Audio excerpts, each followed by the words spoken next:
Hi, welcome to Door with your host, me, Judy Stakee. Join me as I travel all over, interviewing songwriters, producers, and music business professionals about their exciting careers.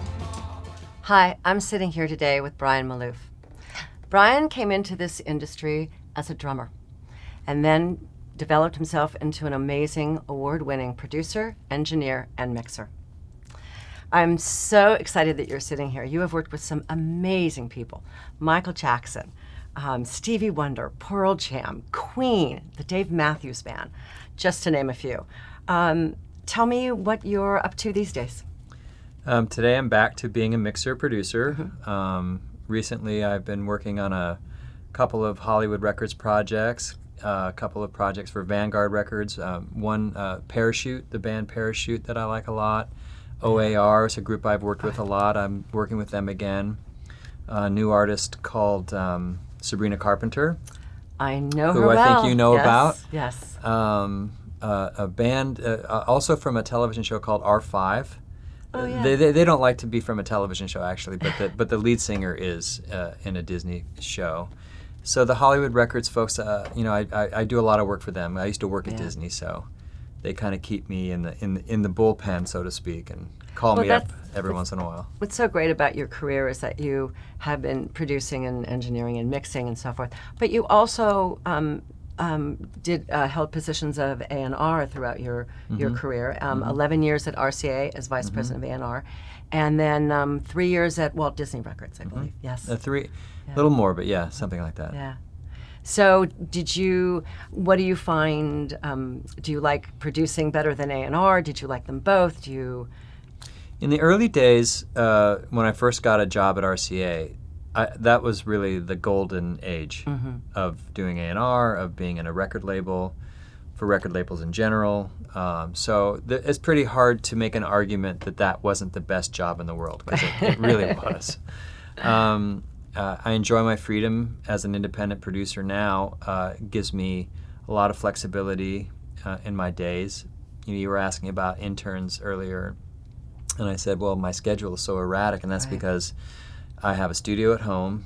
I don't report to any particular place of work other than my own backyard, so I don't have a structured work life. I have a very free-flowing work life, which I love. Oh, me too. I do miss the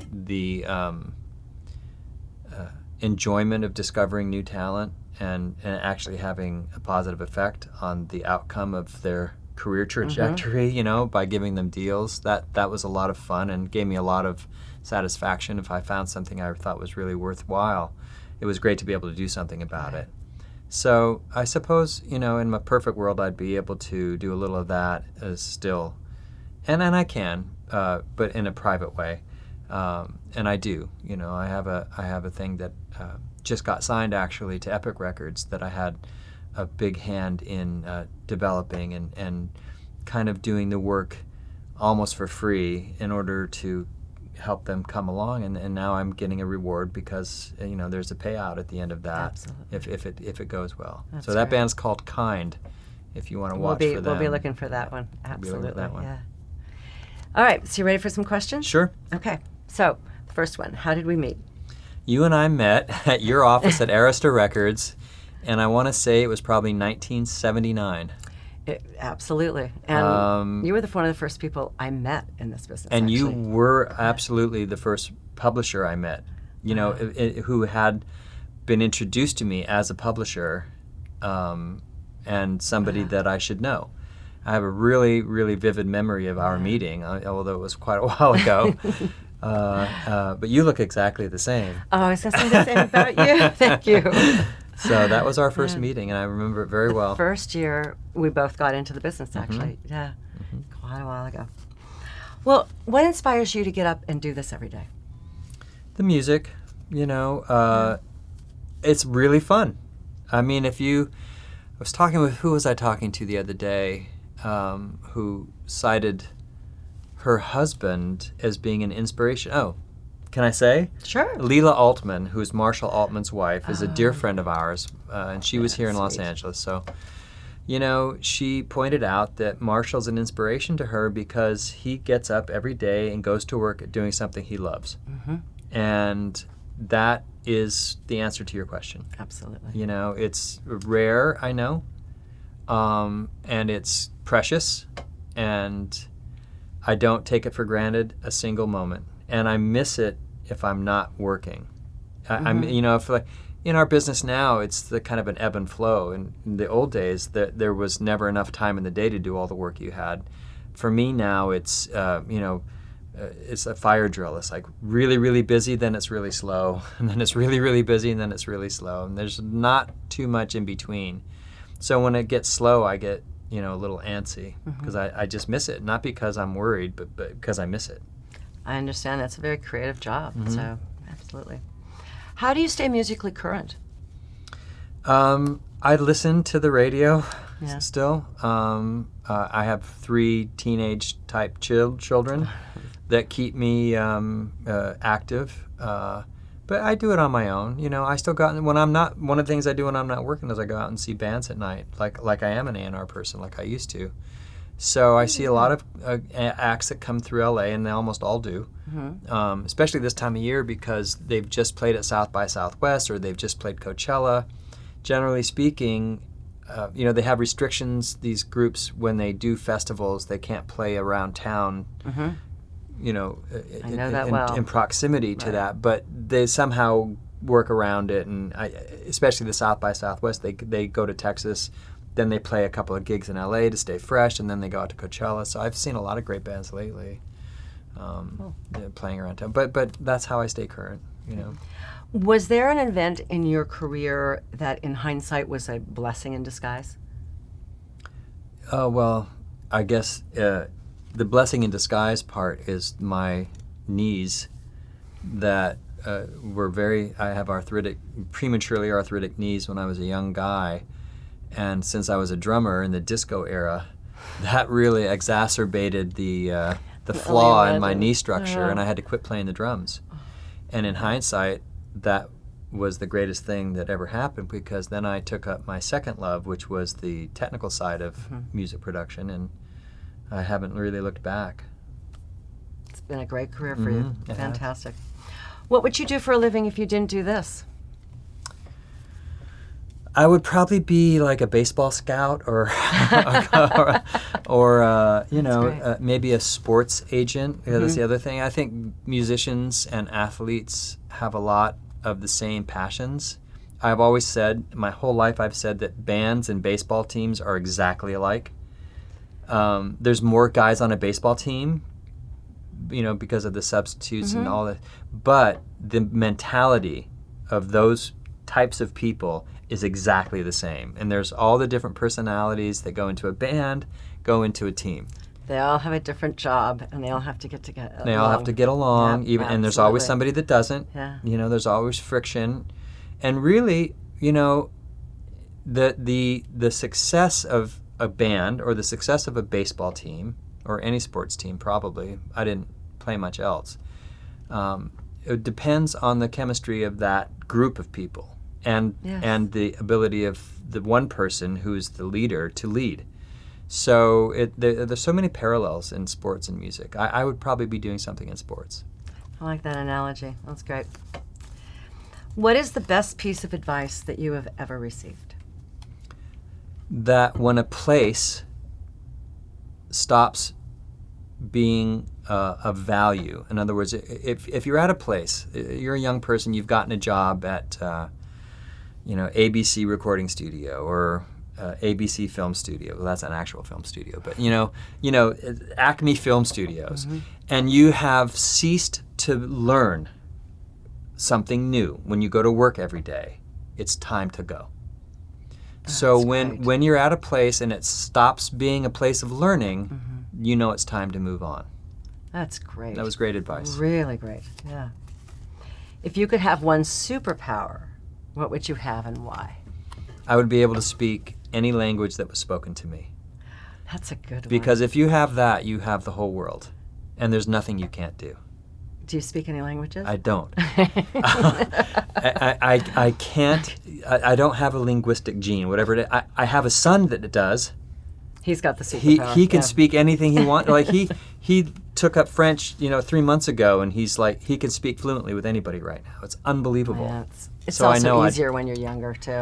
Yeah, but he's not that young. He's I've heard that it's easiest before you turn 5 to learn second, third languages. Get out there, start doing it now. Yeah. So for songwriters just starting out to make their demos, what is your best mixing tip? Because most songwriters are making their own demos at the very beginning stage. Best mixing tip is to mix while you're recording. So when you're building up your track, have all the monitor faders at the same playback level, whether it's -10 or -5 or 0. Have a nominal level up on your mixer, your DAW, and record everything just loud enough to where you can hear the new parts. If you find yourself having to turn up the new part you're recording so loud that you're making the meters pin, then that part's probably the wrong part. It doesn't fit with the rest of the sonic landscape. If you have to struggle to make anything heard, then you're probably in the wrong register. You're clashing with something else. Record first the rhythm section, which is really drums and bass, maybe one other instrument. If you're making a full track, if it's just you and your acoustic guitar, you're not going to have any of those problems. Right. So I'm really speaking to the person who's making a full-blown demo, which almost everybody does now, because that doesn't tax the imagination, whoever you want to sell it to. And make sure things fit easily into place. And then, but the real tip for people who are recording demos is to keep it simple. Absolutely.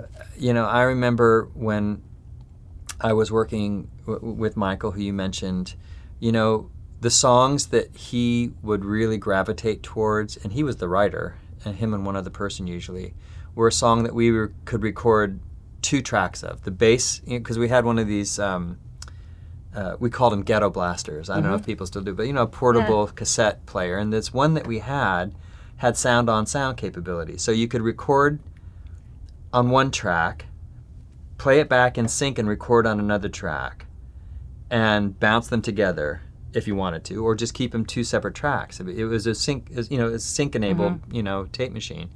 And it would be a bass on the left speaker and his vocal on the right speaker. And if we had the bass line and the melody working, and you knew you had a song.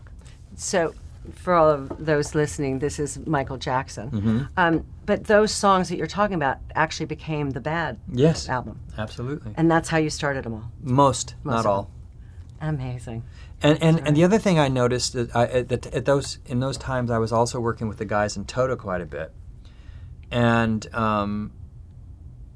the idea of home recording demos was brand new. I mean, the kind of 4-track cassette turned into the 8-track, sort of all in one, and so people were really beginning to add production value to their demos. This is a long time ago, but it was new. Before, a song demo literally was a guy singing into his cassette recorder with an acoustic guitar or a piano. That's all it was. All those Neil Diamond, Oh, as I a know. publisher, that's all the demos you heard. Or we hired people. Or you went to a studio and hired a band to do a demo. Yeah. That was the 2 choices. That was it. But in those early days of the 80s, home recording equipment began to give a lot of flexibility to hobbyist engineers.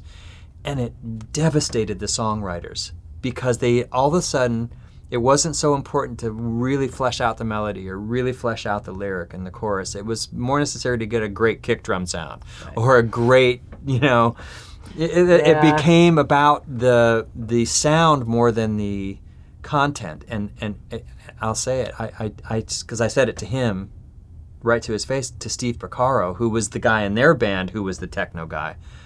I said, Steve, stop recording at home. Stop what you're doing, because he had just written, what's that great song on Thriller? No. Are you talking about Michael Jackson? Yeah. Well, Steve Porcaro wrote that beautiful Michael Jackson song. not Human Nature. with John Bettis. Human Nature. Human Nature. Human Nature, yeah. And the stuff he was bringing wasn't anything like that. It didn't have any of that. And I said, Because Steve, he got more of the you're production getting stuff. too into your. I don't know if he remembers that or if he stopped, but. Funny. What is the biggest highlight of your career so far? The project I'm doing now. I mean, I always feel like the thing that I'm doing right now is the most important, best thing I've ever done, and Great attitude. It's true too. I mean, I really feel that way. Was it delightful to be sitting, with some of the people, Madonna and Prince and Michael and Pearl Jam. Those are great moments, but it's what I'm doing right now that really, for me, is the highlight. That's great. I like that. So, piece of advice for anyone who wants to follow in your footsteps. I would say go out and find yourself artists. And when you say my footsteps, I'm assuming you mean the part of me that became a mixer, producer, the one that engineer. wears a lot of hats. The one that, you are, yes. Well, that's done a lot of things. Yeah, that is. It stems from focus, though. I've branched off and I've done A&R and I've branched off and I've become an engineer. But the focus of my early life, when you really kind of hone your skills, was just about being a musician, about being a player.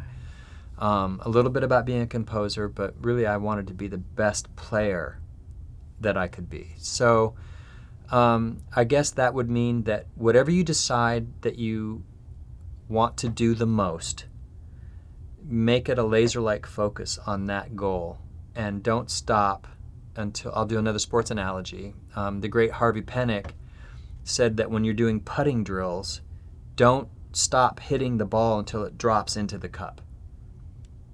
So don't leave the 6-inch tap in on the grass. Make it go in there. You've got to get used to the sound the ball makes when it hits the bottom of the cup. It's part of human nature. You've got to really make sure that you don't stop at your task until you have achieved your goal. And the task may be to become the best singer or the best lyricist or the best top liner in general or the best drummer like I wanted to be. And what you'll find is it's not so important that you become the world's best drummer, because I never did, but it's important that you try. And what comes from that effort is the beauty of life, right? It's the beauty of the unknown. It's arriving at a place you never intended to go. So in that sense, the journey is the destination, right? It's how you get to a place more than the place you get to. Yeah.